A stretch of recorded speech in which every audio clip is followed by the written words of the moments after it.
د کار او ټولنیزو چارو وزارت د یتیمانو او بې سرپرسته ماشومانو د ستونزو د هواري په موخه د هیواد په مرکز او ولایتونو کې یتیمخانې فعالې کړي دي.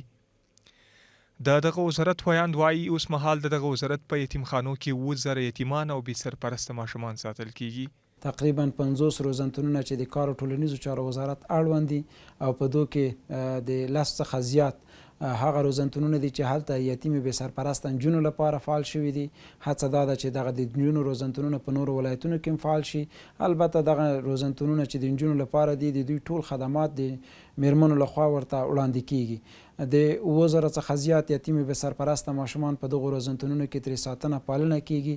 د دغه وزارت ویاند زیاتوي کوم ماشومان چې په دغه یتیمخانو کې ساتل کیږي ټولې لازمي اسانتیاوې ورته برابرې شوي دي.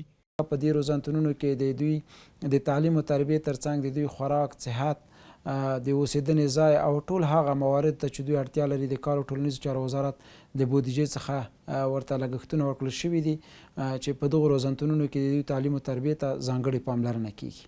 د هیواد یو شمېر اوسیدونکو د کار او ټولنیزو چارو وزارت له مسؤلینو څخه د یتیمخانو د جوړېدو هرکلی وکړ او په ولایتونو کې هم د یتیمخانو د پراختیا غوښتنه وکړه. واقعا افغانستان خلک ډېر ځورېدلي دي، کړېدلي دي.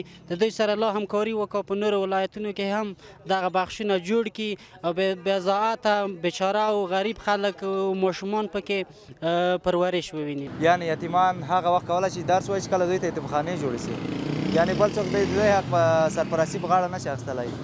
که چېرته یتیمان درس ونه وایي هغوی یا په نشو یا په غلا یا داسې نورو کارونو مخته کیږي. پرورشگاه گسترش پیدا بکنه تا افراد بی وضاحت، بی سرپرست تربیه خوب بگیرن و جامعه انسان خوب تقدیم شوند.